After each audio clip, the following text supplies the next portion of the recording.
Controversy. Am I alone when I say I feel almost indifferent already now just hearing the word? It's like everything is called controversial these days. Last week, Modern Warfare became the new target, apparently for handing out white phosphor as a killstreak reward. In the real world, using white phosphor is considered a war crime for its vicious physical effects. Now, it could be that sparking controversy was precisely Infinity Ward's intent, aware of the reactions that would inevitably follow, or maybe they just found it an interesting mechanic for a video game and never considered the possible consequences. My first reaction was one of pure disbelief, because where was the uproar 10 years ago when we all joyfully deployed our tactical nukes in Modern Warfare 2? Still, this is definitely not the first time I've rolled my eyes at the articles games journalists sometimes show up with. For starters, that same Modern Warfare game had a company like IGN post a video a few months back titling it the most divisive game of E3. Employees explained how they felt uncomfortable with the single-player demo, being placed into very tense situations and scared off by the supposed level of realism. Some even went so far as to say they wouldn't be playing it at launch for that exact reason. I've already gone over some of the other ones this year, like the debate around Sekiro, which was deemed disrespectful to its player base for not featuring an easy difficulty mode.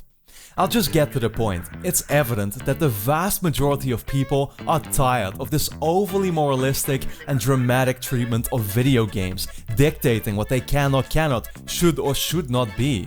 The reactions towards just about every single one of these so-called controversies are usually of strong disapproval.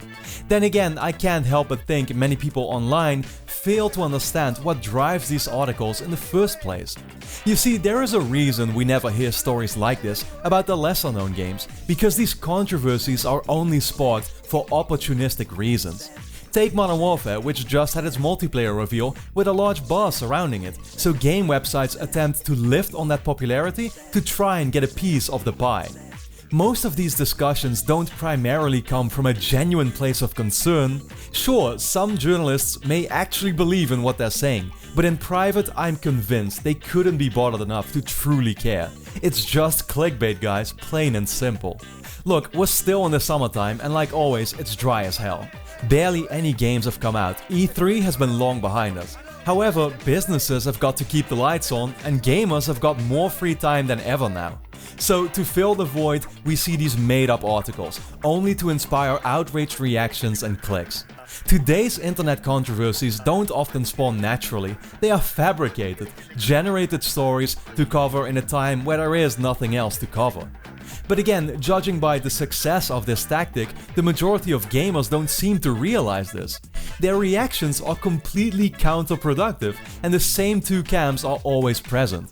One group can't believe how sensitive the world has become, not realizing that their own ongoing outrage, their tendency to give attention to these articles and blow them up into something huge, directly fuels the ever-rising amount of these made-up controversies in the first place. And secondly, there's the camp who loves constantly drawing the victim card, while being completely unaware that their own unwavering gratitude for these phony "I'm offended by everything" pieces promotes probably the most hyper-capitalist form of journalism imaginable, something I'm pretty sure they'd otherwise so despise. Nobody truly gains from any of this, except for the people at the root of this phenomenon: corporations that simply want your money.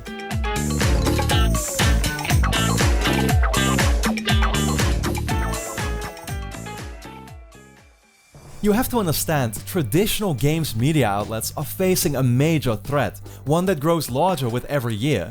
Games journalists are everywhere now, you can be one too. You don't need a degree anymore, you don't need to work for a big professional outlet, you can do it right from your desk at home, just like me. Whether you like reporting on news, reviewing games, or writing your own opinion pieces like I did for this video, you could open your text editor right now and get started. Independent content is on the rise, and ultimately that's an amazing thing. It means we all get a greater choice in who we'd like to follow. People whose games recommendations we can trust, as they generally share our opinions, or whose thoughts we may disagree with often but simply like to hear out. What it also means is that the major companies who used to be unavoidable are slowly losing their power. Back in the days, IGN, GameSpot or any of the other handful of outlets provided your sole point of access to the ins and outs of the gaming world. They would publish the magazines that you picked up in a game store. They dominated the internet in a time where YouTube did not exist yet. They were given exclusive access to early review copies or special events when game publishers were still scared off by the uncontrollable online influencers. But today, you don't need them anymore to get the latest gaming news, nor do you need them to find out when the next anticipated game is coming up and if it's good or not.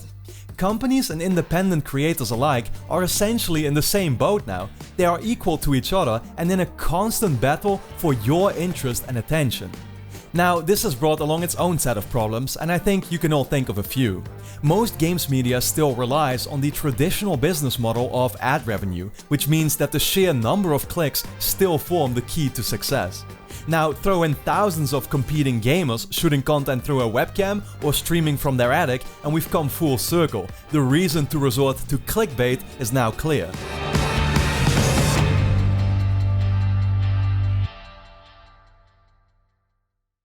Trust me, I can know because I've been a part of this circus myself.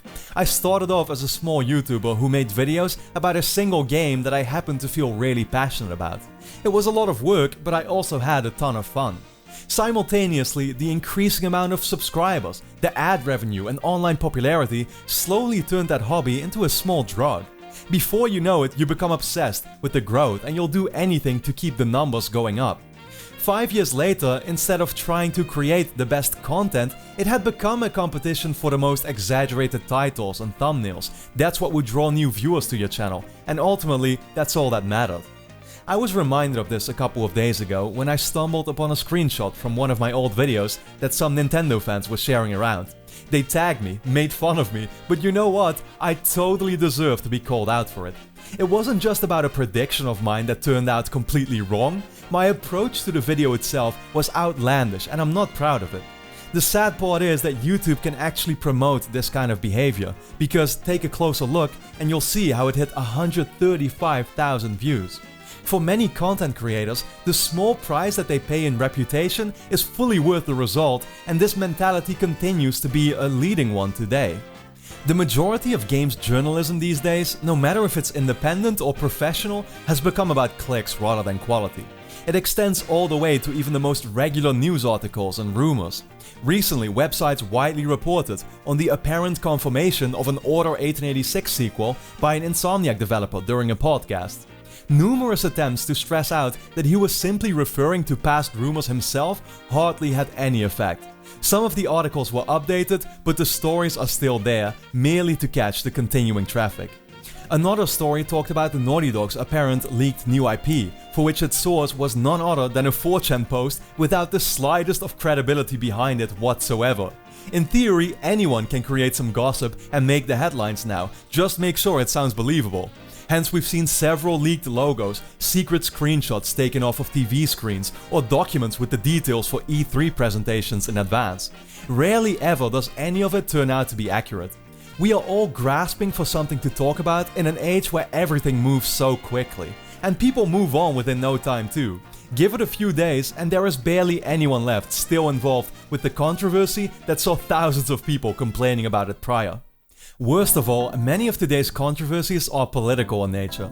The world right now is a divided one, and companies will gladly use it to their advantage. For every insightful investigative article on Kotaku by Jason Schreier, frankly a source of relief, there are 20 items to plow through first, complaining about Ninja's transphobic joke, Spider-Man's positive view of the police, a Persona 5 song falsely accused of featuring the word retarded, or Overwatch's offensive new barefoot character. Meanwhile, the most talked about story of the last week was hands down Colin Moriarty's panel getting cancelled at PAX for no given reason, which interestingly enough was swiftly ignored by the major publications.